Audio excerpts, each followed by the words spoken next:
Hi everyone, welcome to the Wheel of Mind, the Wheel of Time point of view reread podcast. Welcome to Season 3, Episode 8, where we're still reading Nynaeve Almira's points of view. I'm your co-host, Lajara Dane of the White Aja. Hi, and I'm Giskel Summerus, a scholar from Ilion. For any new listeners to our series, I do want to remind you that The Wheel of Mind is an in-depth character reread podcast, and we may drop spoilers at random times, so this is your only spoiler warning. Today we're examining The Fires of Heaven, chapters 14 and 15, and I'll get us started with chapter 14 entitled Meetings. Using the Mobius Twisted Stone Ring Angreal, Nynaeve got to her meeting in Tel'aran'rhiod a bit early. There was Kalendor stuck into the Stone of Tears just where Rand had left it, among all those huge red sandstone columns. Nynaeve changed dresses, then called out to Brigitta. The heroine of the Horn appeared. They talked about Geidel Kane first, but it seems that he had recently disappeared from Tel'aran'rhiod. Brigitta thought that he must have been born back out into the world. Then the discussions moved on to the Forsaken. Brigitta had been tracking a handful of them through Tel'aran'rhiod, off and on, but not Moghedien. She had been nowhere to be found. Either she was not in Tel'aran'rhiod, or she had found some way to mask her presence. Brigitta described it as sensing ripples from someone, or perhaps from their awareness. She knew how to do it, but she was a bit fuzzy on the technical details. She said this in a quote, "I don't know, really. I'm a soldier, not a scholar." End quote. Brigitta made Nynaeve hold to her promise not to reveal to anyone else that the two of them had been talking. Then she disappeared, leaving Nynaeve alone. Nynaeve fought off boredom by making a tall looking-glass and began to try out different dresses, changing the styles while wondering what Land would think of each one.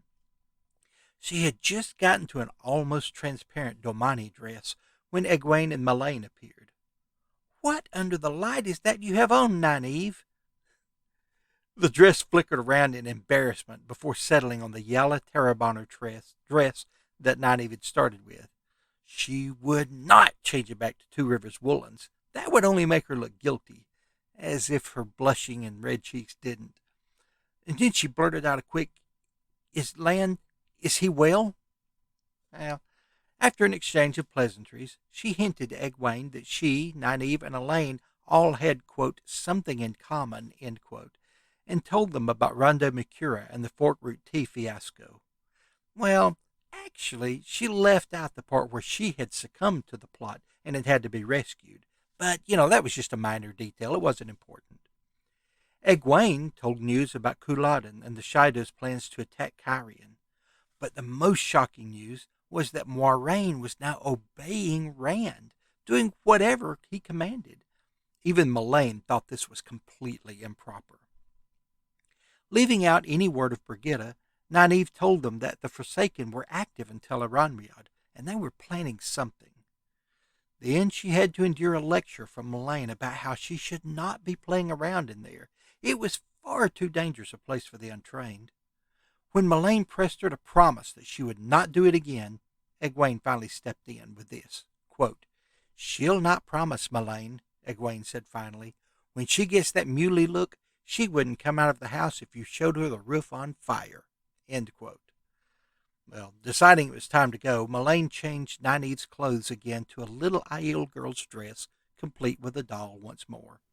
Nynaeve was able to change it back this time, and she decided it was finally time for her to go hunting instead of being hunted. One thing I take away from this chapter is, and I'm sure this will come up again plenty of other times, the types of things Nynaeve digs her heels in about and doubles down on, and the types of things she wavers on. She really digs in her heels about the indecent Terrabonner dress. After Yes. she had cursed herself mentally, tugged her braid about it. She was upset about it, but she decided, okay, I'm going to pretend like I wanted to wear that. Like, I'm not going to let them see me back down. They're going to see me like this. It's sort of a power move on her part, is how she tries to spin it anyway for herself. Right. But she keeps wanting to go back on this promise to Brigitta. That's a way bigger deal. But she's like, you could release me from it. And she does stick to her promise, but she really doesn't want to. So it's just interesting to me that she, yeah, picks weird hills to die on, I guess we'll say. Oh, yeah, that's a great way of wording it too, because she is so stubborn about so many things, and then all of a sudden she'll just fold on something that seems very important. Seems like it would be the thing to where you would stand up for yourself, and she doesn't. But Mm-hmm. yeah, this with the dresses, when you're reading it, it gets very hilarious because she's to begin with, she's a lot like Matrim Coffin in this. She was bored, so she's going to do something stupid when she's bored. And, bringing up the looking glass and trying on all these different dresses mentally, just changing them, changing uh, the the neckline of it, trying to Mm-hmm. find something that in her mind is not too indecent. And then it just escalates from there. And the entire time thinking, well, no more of this, silly stuff from Lan about he won't give me a widow's flowers for a bridal wreath or something. I She guess you has can this tell thing. neither of us are huge like Nynaeve stands as far as the shipping goes, because I see people quote this stuff very fluently Yes. all the time on Twitter, and I don't have the quotes on the tip of my tongue like Yeah. that. It's not that I am anti this ship. Oh. I'm not a stan. I enjoy it, and I Yeah, really like exactly. it. It is a good match, I believe. But I'm just not good with quotes unless I have them written down. I don't remember Yeah. things word for word, verbatim. I just kind of give you the gist of it. So yeah, the Mm. gist of it's just like, well, he won't be telling me this stuff anymore. I'll make his blood boil if I were wearing this. And then she hears Egwene's voice behind her. What in the light have you got Mm-hmm. on? And I, I, I so love that dynamic because she just has to play around with Tel'aran'rhiod as if it's a playground, Mm-hmm. and she gets caught out doing it every time. And I think that's just a great way of kind of showing how well, since this is one of the things we do on the show, showing her maturity and lack of it Mm. in certain regards, and we get to see how her character changes and grows up more. Even though she's an adult when this starts, she's still very young and very Yeah. inexperienced outside of the two rivers. Now, when she's in her element, she's in control. There's no foolishness. No one would have been wearing a dress like this out in the two rivers with her being the village wisdom. Mm-hmm. Um, but you get her out of her element where she's unsure about things, and then things that once would have been completely scandalous to even imagine become acceptable to her, and she's almost like a repressed teenager that never got to go out and have fun, Mm. and now Yeah. she's able to step out and she starts getting a little bit wild, but only in certain areas of her life, just in certain Mm. things. She's Just like the kid that never got to have a soda and then goes to yes, college. yes, yes. Yeah. And so I almost like Amish or something, and here Right. she gets out and the world is different than she expected. So it is funny to see that, and I enjoy that. But I know you have a lot more to say about it. So. Oh, well, I guess this fits very well with you talking about her kind of sheltered upbringing, because something that's a little frustrating to me in this chapter, and, well, a lot of Nani's chapters, is her cultural insensitivity. She doesn't have a lot of curiosity about any other cultures or anything. She is very determined to interpret Melane's talking about Lan at all as Melaine being attracted to him and trying to steal him, despite everything that Egwene tries to explain to her about how Melaine was not taunting her, she was not trying to provoke her, which, I mean, I don't know, Melaine might have been trying to provoke her, but I actually think about it as more as she's describing Lan like to hype him up to her in the same way that, Avienda talks about Elaine to Rand and stuff like that. That's just what you do. You describe somebody when you've seen them in the sweat tents or whatever. Yes. It's just a part of courtship in your peer groups and stuff in Aiel culture. Nynaeve just will not hear it. She could have saved herself a lot of friction and embarrassment here and everything if she had just tried to accept that explanation and move on. Right. And that's another thing that she and Matt share. We bring up so many of these. The Domani dresses and everything become popular in the Two Rivers eventually by the end of the series because they get refugees from those areas Right. from further west. And so it's interesting that Nynaeve is holding to a sense of the Two Rivers that the Two Rivers doesn't even hold, because it's not a static place. It ends up Yes. changing. I had So not thought of that, but yeah, the that's world interesting. changed around her. She, like in one of our previous episodes, she was very much in denial about the fact she could be changing, even though she is. And Right. I'm sure she would struggle with the changes that the Two Rivers is seeing too. But it's funny because if, in just a couple of books, if she goes home wearing something like this, it might be surprising with her as a former wisdom, but it would be a lot more acceptable because people all over the place are wearing those. And the Two Rivers men are starting to sport the mustaches Ah, from those yes. other men too and everything. So yeah, this used to be super scandalous, but they ended up changing quite a lot. Hmm. Yeah, and it's odd that she's changing in parallel with the two rivers, and neither one of them knows. The people of Right. Emmonsfield does not would not expect her to change, and she doesn't expect home to change, but both have along some similar parallel paths. Hmm. I'm glad you brought that up. That's we get into so many fun things here, and I get so excited about the series when we Yeah. talk about these little details. Well, one of the ways that she has changed that you might have some thoughts on too, since I know it came up in our last episode, her sympathies towards Aes Sedai are changing, and Mhm. in this chapter it comes up more with the way she thinks about Rand, and she feels conflicted about this. She takes some of the Aes Sedai viewpoint about how Rand needs to be kind of controlled or guided or prevented from Right. going mad so that the last battle can happen and be won by the side of the light. Hooray! But she obviously cares about him as his wisdom, as someone who cared for him even when he was a child, and uh, she feels that those two roles are in conflict, and she feels that she should still hate Moiraine, and she doesn't. We kind of got into that in our previous episode. Yeah. She's taking this Aes Sedai position more, but I don't think she fully ever takes the Aes Sedai position on Rand for sure. No. No. It's just, but these seeds are starting to be planted about what is her role going to be with Rand, I Right. think. Because she has it in her mind that he's going too far by putting Moiraine in that position. Now, Mm-hmm. again, I don't think Egwene explained why Moiraine had made that vow and why she was obeying No. him, but it was just so shocking to Egwene. It was shocking to the wise ones. It's shocking to Nynaeve, and Nynaeve is kind of mulling that over in her mind. That's just not proper. Even though she wanted Moiraine to be brought down a peg, Yeah. she wanted to do the bringing down. She does not want to see a man do it. That's just not the way these things are supposed to go. Exactly. That's a whole other context. Right, and it's not just the division of the sexes as we see. Mm-hmm. Um, in the two rivers, they have a kind of a strange sense of like men honoring women in certain Mm-hmm. ways, but bringing them down in others. And the same thing with the women. They Mm-hmm. honor men in some ways, but they're always talking bad about them, and that's just a common theme there. They show certain respect, but not other ways, and it's kind of a funny dynamic to me.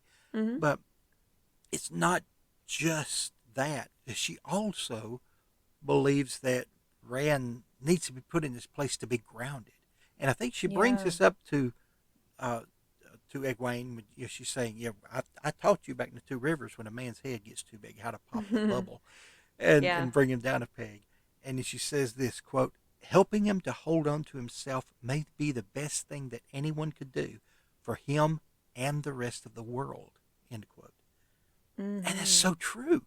That's so true. As he keeps trying to harden himself, we see later in the series when he mentally tells himself he becomes iron, and then he becomes Quindiar, if I can say the word.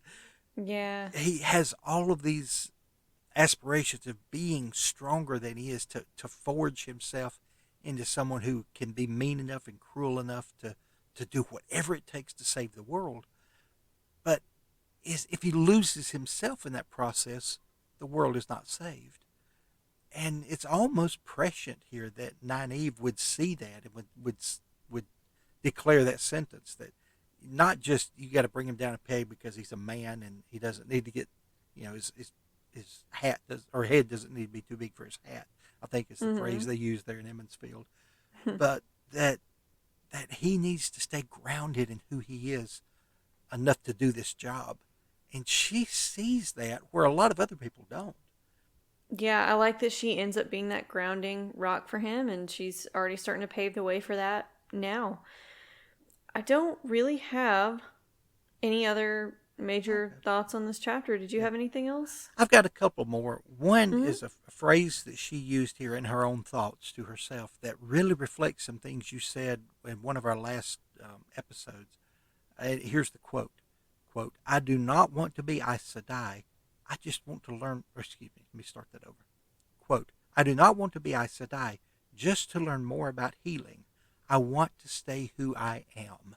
End quote. Mm. And that is exactly the vision she's had in going to the tower and being trained, is to go to the tower to learn what she wants to learn and, become Yellow Aja Aes Sedai, and then go out back to Emmons Field and just do a much better job of protecting her people.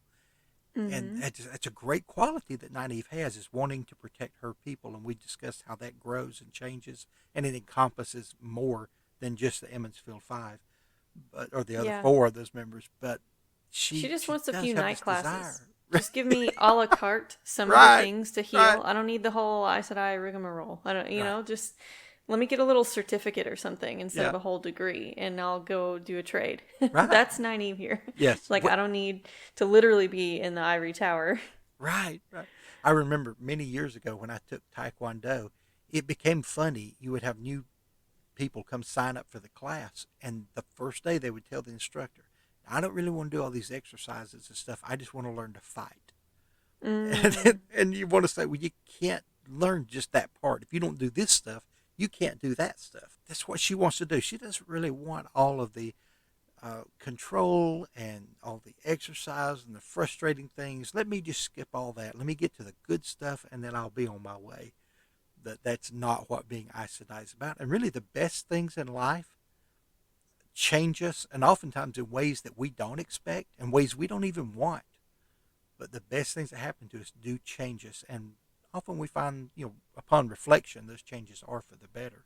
But they're not what Mm-hmm. we set out to change ourselves to be. We wanted one thing, and we picked up a lot of other things on the way. And the route to being an Aes Sedai definitely changes a person. So and should. Yeah, but we've seen how corrupt the institution of the Third Age Aes Sedai are, and so I think Oh it's good yes. to have these strong characters like Nynaeve who are not willing to be fully affiliated with it. You have the people who want to work on it from the inside for sure, like Egwene, but Mm-hmm. then when Nynaeve gets to the point of her testing, she thinks, maybe I don't need their validation. Maybe I can still go do what I need to do. Maybe I can Right. still help my husband. Maybe I can still help Rand. I've still done all these other amazing things without that White Tower seal of approval. Yeah. Yeah. um, so I do like how rogue she is. She has Oh changed, yes. but she still gets to keep her identity. Right. Right. As a person, she needs to buck the system. That's part of who she is. But Mm-hmm. by the same token, the White Tower needed some people who were willing to buck the system, were willing to push back a little bit, and have them challenge their own assertions. I think they had grown too comfortable, as you said, a lot of corruption, and they're fed that and made that worse. Mm-hmm. The Dark Friends and Black Aja had been at work for years to do that, and just general complacency about their mission. But their mission was to be there at the last battle and to, help the light win. Yeah, they had drifted off mission because they had many different ideas about what that entailed. For instance, the Reds thought it was to just, destroy any man who could channel, to gentle them, and that was an important function that they played to protect society, but they took it too far, and they Mm, couldn't yeah. agree with the other Ajas about, even what their mission was anymore as a whole, the White Tower's mission, or many couldn't. I'm generalizing. Mm-hmm. There were some who did, but so I had one thing I wanted to pitch your way, this idea, and see if you can help me flesh out the thought.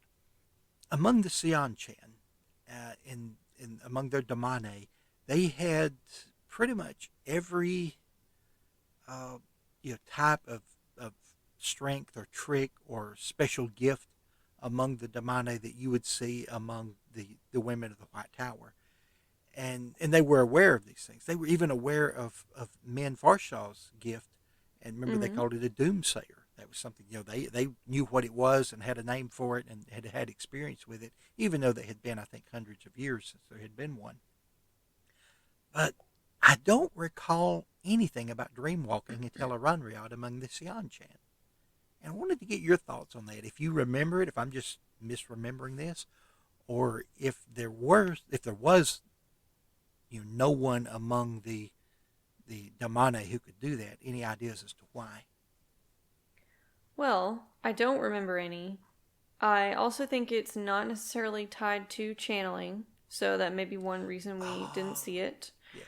Um, because we have wise ones who can do it, but who are not channelers. From what I understand, I may be getting that confused with Nope. dreaming, but I think actually Egwene's the only actual dreamer. It's the dream walking that the wise ones do. So yeah, and this is going to be my boring answer because I do teach statistics some in my real Right. life. It's we just maybe don't have a representative sample of Shanchan. It probably exists out there, probably occurring in the same, random number of variations as it would anywhere else on the globe, but we just haven't heard about it. And Right. another reason I would think that is because, sort of a meta story reason, Robert Jordan did assume, or at least tell fans, that he assumed certain things existed in his world even when he didn't represent them directly. So, Mm-hmm. gay people and lesbians, for example, when he was asked about that, it's like, yeah, they're everywhere, they exist, but he didn't have any like main characters be openly gay or something. There weren't any gay men in the story until Sanderson inserted one as kind of a little one-off character, I believe. Yeah. Oh, Um, Kenobia's general or something, oh yeah. cousin, something. Yeah, he was. And, Mm-hmm. and everyone just took it as a matter of fact. Oh, yeah. Yeah. Yeah, Most, we see that there wasn't any right. discrimination against the person or anything. So Right. it did fit seamlessly into the world, but it's Right. just there are some things that I think Jordan assumed existed and just it wasn't a part of the story and Right. didn't get No, represented. So and Jordan that's kind did. of how I assume Oh, yeah. And Jordan might did happen bring with that up in. abilities. I'm Hmm. sorry, I keep talking over you, and I don't intend to. Jordan did bring that up in A New Spring. They use the term Yes. pool of Oh, that's friends quite true. often, in Yes. New Spring, and I think he did try and insert that a little bit more after yeah, he'd been asked and again, about by fans about right, it. it's just sort of matter of fact. As Hmm. far as the dream walking among the those who could channel, and you're quite right. I didn't even think of those who cannot channel, who might have that ability, because it seems that only the Aiel are aware of that enough to take someone and teach them and foster if they have those abilities. Yeah. But if it's among non-channelers, you think there would be men who could do that as well. But I Yeah. digress. And maybe there Among are, and there's just no institution to all kind right, of propagate it, so you yeah, never hear about it. It no just sort one of will ever dies out. teach them. Right. Yeah. But among the Xianchan, if there were Damane who could dreamwalk, I don't think they could handle the stress of that mentally. To be Mm. collared in life and to be so broken that they have to be controlled. They feel like they must be controlled to be safe. And then to be able to step into a world in their dreams where they're completely free to change everything around them. Mm. I think a mind that broken would keep itself imprisoned. I just don't think they could Mm. actually accept that Interesting. kind of freedom. Or if Because they did, that would spill over into their real lives, and they would get so punished for it, they may not actually last long as right, Damane. right. I Um, think the stresses of that would just be far too much. hmm. And So you had just a way cooler explanation. I need to take off my Aes Sedai shawl and ring sometimes and just kind of stay immersed in the story and come up with theories. you whites are very good at logic, and you had a very good Yeah, I logical mean, answer. And it may be a true little to of form. both that is there. It's just not talked about. But I don't think many could survive that. I think Yeah. the tantalizing freedom, of being asleep would cause one to like rebel, to do things that would cause them to be so punished. I just don't think they Yes. could survive the stresses of that. Most people could not. And not Uh, even for Damane. If we think about how strict Shanchan society is anyway, right, um, even for somebody who is not as abused as a Damane, they still would either not really explore that possibility hmm, or they would, and that temptation would end up spilling over into them rebelling in some way in their waking lives. I right, think you would have the same thing happening, but on kind of a smaller scale. So it's some kind of deviance that they probably wouldn't explore because that's how they compartmentalize things and just, this stuff is not my business. I'm going to stay in my place kind of thing. right, Like right, successful Shanchan people probably do. Or it would cause them to be, deviant in some kind of outward way. And we know that Shanchan don't really accept that, especially within their own. They right, may accept a few different customs and stuff when they colonize a place. But if it's somebody living back home on the continent, I think they're going to be a lot harsher about it. And so either way, Damane or not, Channel or not, I think it would get stamped out and not end up. That's why we don't hear about it, perhaps. Yeah. Yeah. I believe so. Anyway, and I had one other point, but I'm not going to make it because I believe your chapter invalidates it completely. Oh, okay. Instead, Yeah, I think good. I'm just going to turn it over to you because I'm eager to get into chapter 15 here. Okay, well, chapter 15, What Can Be Learned in Dreams, finds Nynaeve dreaming herself into the White Tower in Tel Riyadh using Melane's face and kind of the Mask of Mirrors. But she was unable to go straight to the Amerlin study to find information about what was going on in the tower that had elicited that strange emergency message they'd heard from Rhonda Macura. Instead, she went to the far more familiar Mistress of Novices study, and from there she walked to the Amerlin study, where she saw Elida dream herself there briefly under absurd circumstances. She was wearing all red, with an Amerlin stole that was missing a blue stripe, but there was no way she could ever rise so high. That was probably her greatest ambition, though, that awful woman. Inside the study, Nynaeve was confused by the drastically changed decor. A red-haired accepted she had never seen walked in on her, and the girl soon revealed herself to be Egwene. Nynaeve was surprised to find her there, and asked whether the Wise Ones had finally let her explore the world of dreams on her own. But Egwene dodged the question and berated Nynaeve herself severely for being there and for not heeding any of the Wise Ones' warnings. To resist such a dressing down, Nynaeve changed her accepted dress to the dress she would have worn back as wisdom for the women's circle meetings to bring her old authority to bear. But Egwene was relentlessly calm in the face of Nynaeve's desperate protestations. How dare she be so insolent? She was blathering on about nightmares, but Nynaeve was just not listening. To get her attention and cow her further, Egwene generated monstrous men to manhandle Nynaeve, which finally got the older woman to leave off of her arguing and ask Egwene to make it stop. After she made the creations disappear, Egwene started to have a reasonable discussion with Nynaeve about the meaning of the changed decorations and about what they should do while they were here. Nynaeve started looking through the notes arranged in boxes on the Amerlin's desk.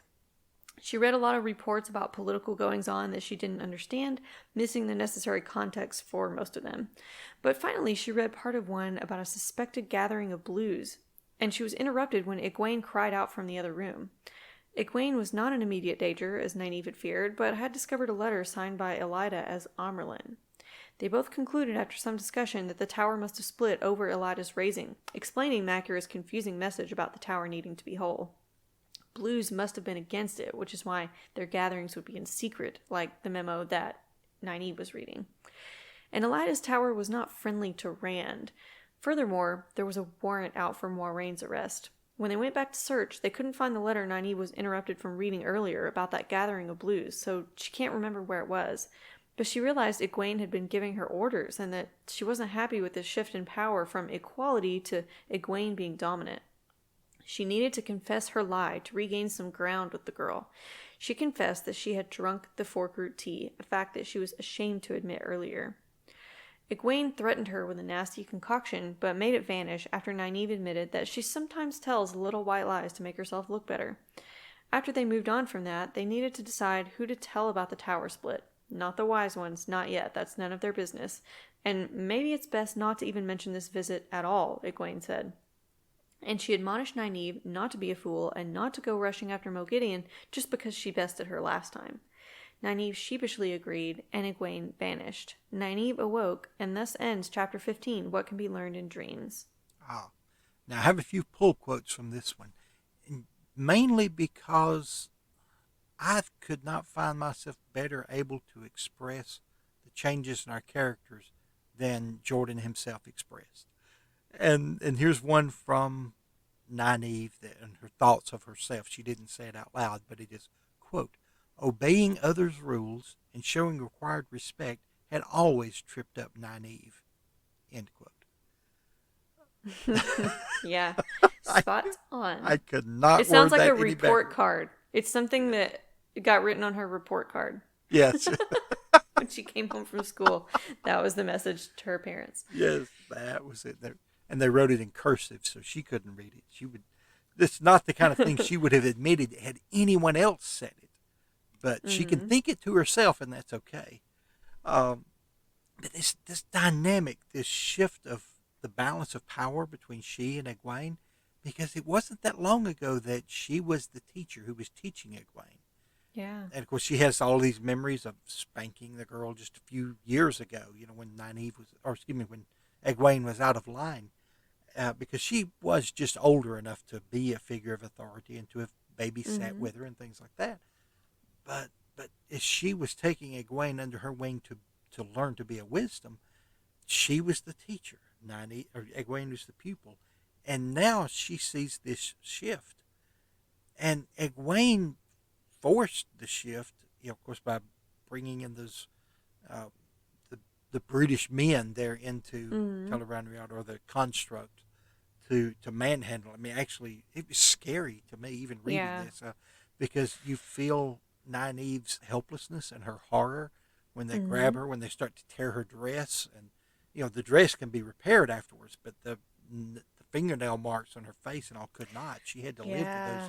those physical reminders that for a bit there she was helpless, and she was too horrified to get angry, so she couldn't channel, Mm-hmm.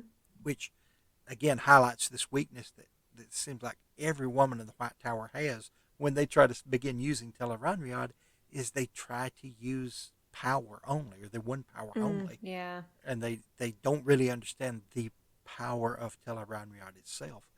Of course, I'm getting off my main topic because that's what we do here. Um, but to see this shift of power, and knowing that Egwene really did that for two reasons. One, she's showing Nynaeve, in this situation here in Tel'aran'rhiod, I'm the teacher and you're the pupil, and you Yeah. really don't know what you're doing, and you are very dangerous. She used the example of a child playing in the fire, or playing with matches, or not matches, but playing with flames in the barn, in the hay barn. Mm-hmm. She used these examples that anyone growing up in the country would instantly see and recognize it as a danger. But Nynaeve, she refuses to see that. She refuses to listen. And so Egwene is exerting her own authority to try to teach Nynaeve that lesson. And secondly, she's exerting that authority because she's trying to deflect away from the fact she's in Tel'aran'rhiod without the wise ones and without their permission or Right. their knowledge. And she is, she's going to get busted for that in the future. But for right now, she's definitely doing that against their wishes. And so, in almost Nynaeve Almira fashion, you deflect onto something else rather than admit your own fault and your Mm-hmm. own failure. And I think you're spot on about that being a very naive-ish thing that Egwene is doing. I mean, I think first of all, Egwene is not wrong that Nynaeve has been unnecessarily antagonistic with her and the Wise Ones. She has been reckless. She's been pushing back against anything Egwene says. She's escalating the situation. But Egwene is using Nynaeve's own tactics against Nynaeve. Or yes. Egwene is using Nynaeve's own tactics against her. Mm-hmm. And it reflects poorly on Nynaeve. We've seen her a lot from her perspective and how stubborn she is, and the image of her with her stick as wisdom was kind of funny, but then when we see it turn around on her, we see how terrifying it is to be intimidated that way, Right. and even just humiliating to be punished with like a really poorly tasting concoction to get somebody to behave. I've thought so far that Nynaeve was a good leader and really in her element as wisdom, and now I'm starting to question that. I'm wondering, is Egwene really reflecting how Nynaeve was as a leader, as this bully, or is this an exaggerated version where Egwene finally has a little bit of power over somebody and she's taking it too far, and that really doesn't look like what Nynaeve used to do? Um, I don't know, but it just gets me thinking about the unreliable narrator issue here and how it's Yeah. impossible to fully know, I think. Right. I believe a lot of this is just simply a case of Egwene learned from a good teacher. If you're going to bully somebody, here's how you do it. And so it is Mm-hmm. Nynaeve's own tactics used against her. Yeah. But in order to do that, Egwene has to be stronger than her. Not just stronger in the one power, but stronger of will.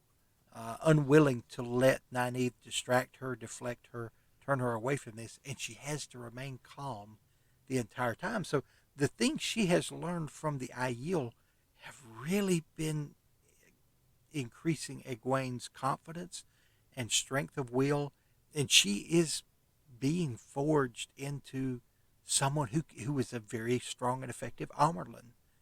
Mm-hmm. Unfortunately, part of that forging took place by the Xianchan in the times that she was Yeah. collared, and she began to grow in the one power far beyond the rate that most people learn, and far beyond the speed at which most people in Randland would grow in power. So she was forced into that. Now, here among the unyielding and very stern and difficult Aiel, she's learning how to be strong and how to stand up for herself. Um, the threefold land is forging her just as it has forged these Mm. people for thousands of years, and accepting that culture. I think it's interesting. Nynaeve is stronger in the power, but had she been there among the Aiel, I don't think she would have accepted enough of their culture to have been shaped Mm-mm. by them and learned from them the way Egwene is No. doing. Egwene was more malleable in that aspect and being able to embrace what it is to be Yeah. Aiel, And not especially just because the Aiel can't heal very well, so Nynaeve oh has no reason to listen to anything they say. She doesn't care about anything else. right, right, yeah. That's one of those things where she outshines the antagonists or the foes. She's Mm-hmm. much stronger in that than the Aiel who really have never tried it. It doesn't seem among the Xianchan where it's just unknown to use the power in such a way, and here even amongst the gallows of the White Tower, she's just doing things they never dreamt of doing before with the one power as far as healing and doing it in different ways, new and exciting ways. So yeah, that's a lot of cool stuff. That she pits herself against a lot of other people. When I say antagonists, not that they're the bad guys in the story, but Right. that she finds herself in a situation where she is opposed to them, and she's stronger, and she brings a good game when she Mm-hmm. is there in her element. But she could not ever really allow herself to be molded by them. She's willing to learn from people when it suits her, but she will not allow herself to be molded by them. So she would never embrace what it is to be Aiel. But Egwene has done that to the point that it makes her so much stronger. So she is really taking, um, she's using the world as her buffet. And she takes a little of this and a little of this. She starts out with that Two Rivers stock of stubbornness and common sense, and then she adds in the strength and the one power that she got from the Xianchan, the strength of will and character she's learning from the Aiel, and then all the things she can learn from the White Tower, and she just absorbs knowledge there like a sponge. So Egwene is using the world as her buffet to get the best of everything and combine it together into her one person to be who she was designed to be from the very beginning, which is a very powerful, influential, and yet unfortunately short-lived Amerlin. And she does Yes. shine. And I know this is not, let's brag on Egwene Especially in season. this chapter, because Right, she's right. really, this is kind of Egwene at her worst in this chapter, even. Yes, yes. Um, using those men, having a quasi rape fantasy scenario. I hate to use those Yeah. words, but it's very Yeah, I mean, it is borderline that. a rape threat. Yeah, Yes, yes. basically. Yeah, I think it's worded a lot better. So yeah, she's using that to make a point, but that's a brutal way to make a point. Yeah. Um, but in a way, she's doing it because she cares about Nynaeve and she wants to get her attention. But I can't help thinking there's got to be a better way than that, to Mm. get her attention. But maybe there wasn't. Maybe Yeah, I think she's got a little bit of a power trip on top of all the frustration with yeah, Nynaeve, yeah, and that's got to be what's going on here, right. because that's a shade too far. Right. Um. And to see that Nynaeve is aware of this shift of power, that she keeps trying Mm. to get control of the situation, puts herself back in the dress she wore as wisdom, and when she was visiting with the women's circle, to make this subtle point. She thought, well, that will make Egwene look back up to her again, and she will Mm-hmm. have control of the narrative once more. But she never could regain control of the narrative. But she was aware that Egwene was outstripping her right now. Yeah. That Egwene is breaking free of control from her.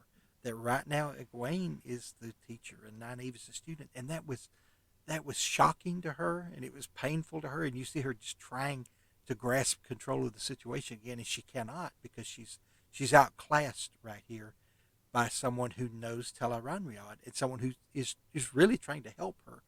But again, it's done in a very brutal, terrible way, very scary fashion. But we do see Nynaeve grow from this as well.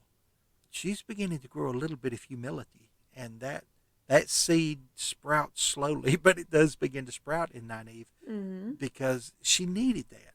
Just as she said before, how Rand needs to basically be brought back down a peg so he can be grounded in his roots. Nynaeve needed the same thing. She needed to be brought down a peg and be tied to her roots, the good parts of the ways in which she was raised, so that she could play a bigger role here, a larger role in history. And as the one who had just faced off against one of the Forsaken and saw herself as strong and powerful and capable, she needed to be reminded who she really was right here before she did something to hurt herself and other people. Yeah. Yeah, I mean, as I said earlier, I think Egwene is not wrong in her assessment of Nynaeve's recklessness and unnecessary antagonism for sure. Right. And this conflict between them is the highlight of the chapter. It is the most memorable part by far for me anyway. Partially because the rest of the stuff that happens is them learning stuff that the reader already knows about the coup and the tower split and, Yes. Blues being exiled and those types of things. But, I mean, as far as inside the story, Nynaeve is actually pretty smart at the end of this chapter where she moves the plot forward to decide what to do next and also concluding what must have happened. Egwene Right. praises her for it because now Egwene has demonstrated she's in power. She has that authority to kind of deliver praise to a junior. Yes. But Nynaeve was sharp to notice that the room reflected a different mindset or a different person Right. before they even discovered the letter signed by Elida as Amerlin. She was also the one to conclude that the Ajahs must have split. So even though she's losing ground to Egwene in this chapter, she made important discoveries here, at least that were important to her and Egwene. Yes. And she makes very important discoveries on her own that do help move other missions along.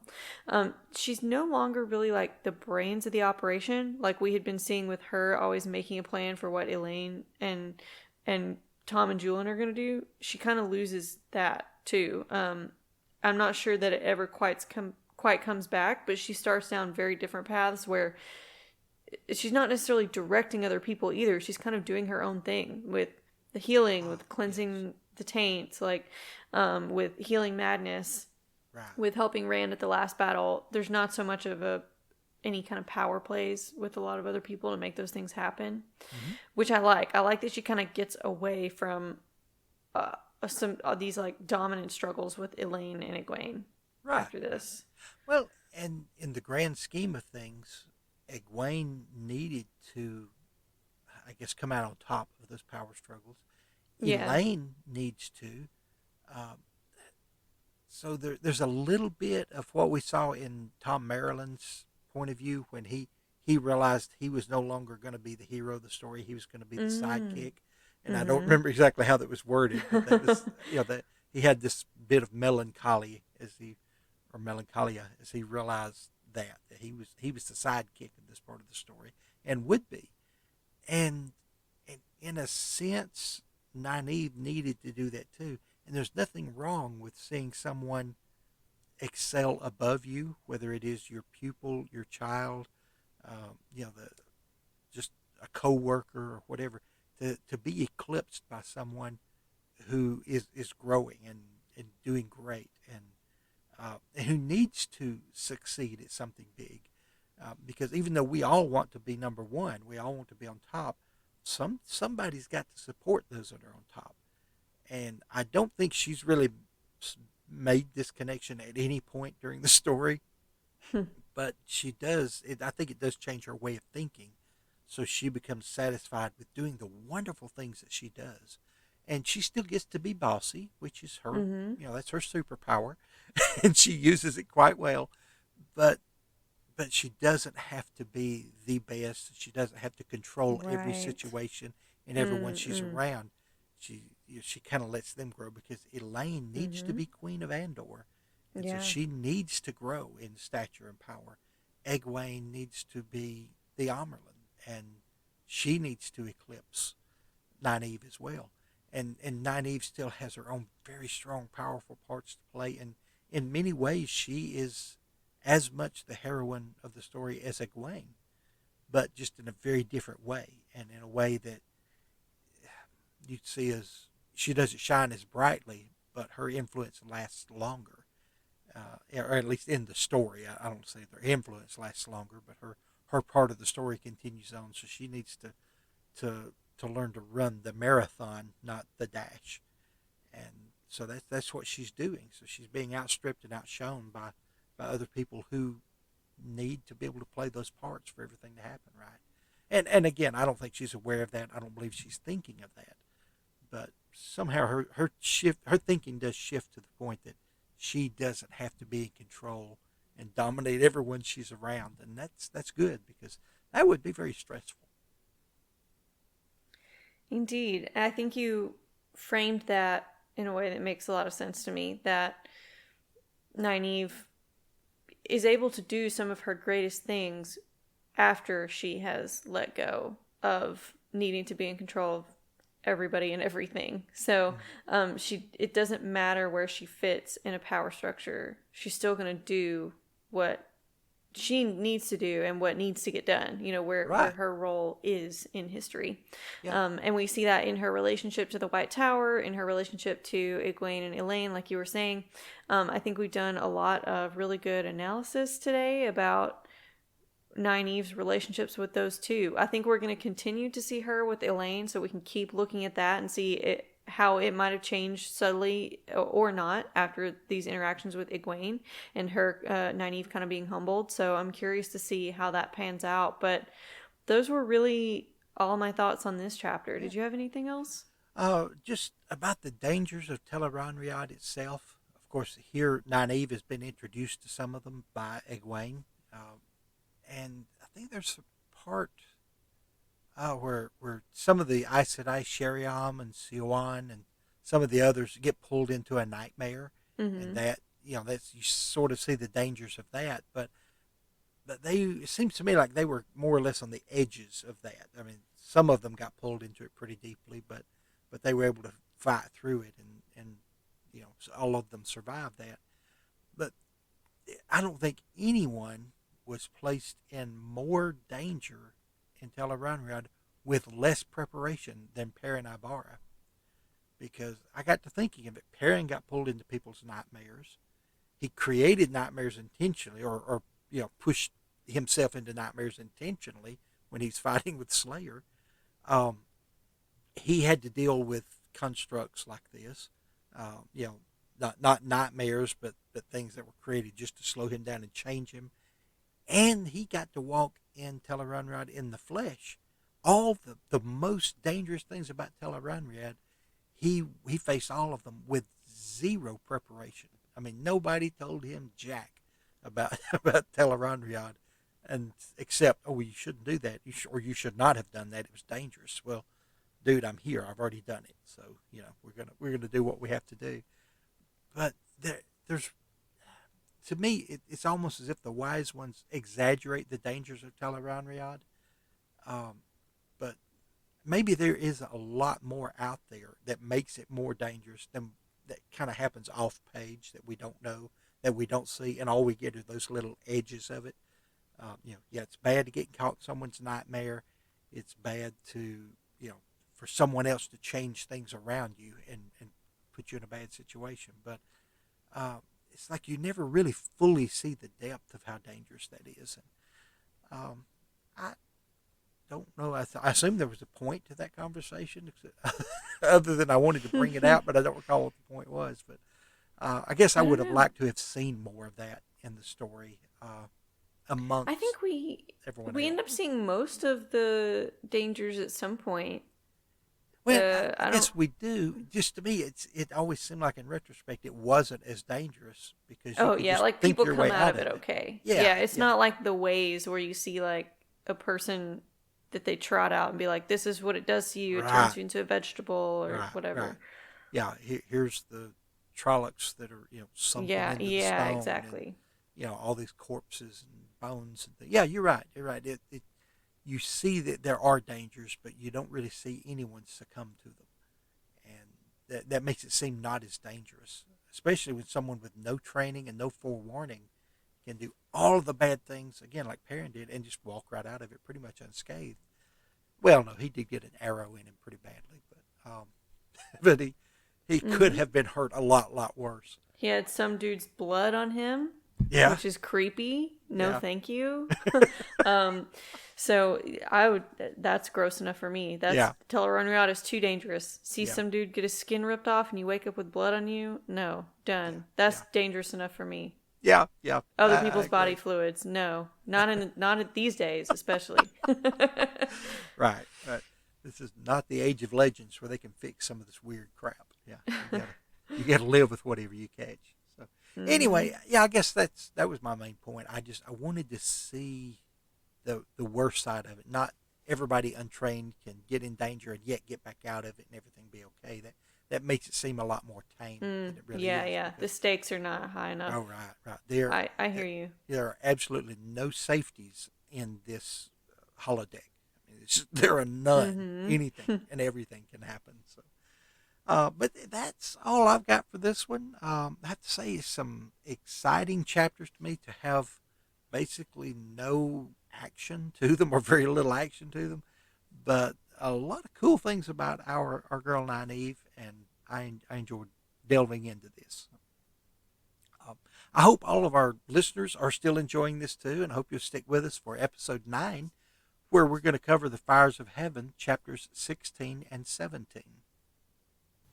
Wheel of Mind is written by Lajara and Giskel and produced by me, Lajara. Our original theme music was composed by Wendigo. You can find his new Lairs EP on SoundCloud, Spotify, and YouTube, and those links will be in the description. There are neither beginnings nor endings to the turning of the Wheel of Mind, but this is an ending. To catch a beginning next time an episode drops, subscribe to Wheel of Mind on Podbean, Stitcher, iTunes, or Spotify. You can also find our episodes on YouTube under the channel name Lajara Dane. That's LaJaraDayne. To leave feedback, rate and review on whichever platform you use to listen to us, or contact us at lajaradane@gmail.com or at mind_wheel on Twitter. To support the show, subscribe to us on Patreon by visiting patreon.com/wheelofmind.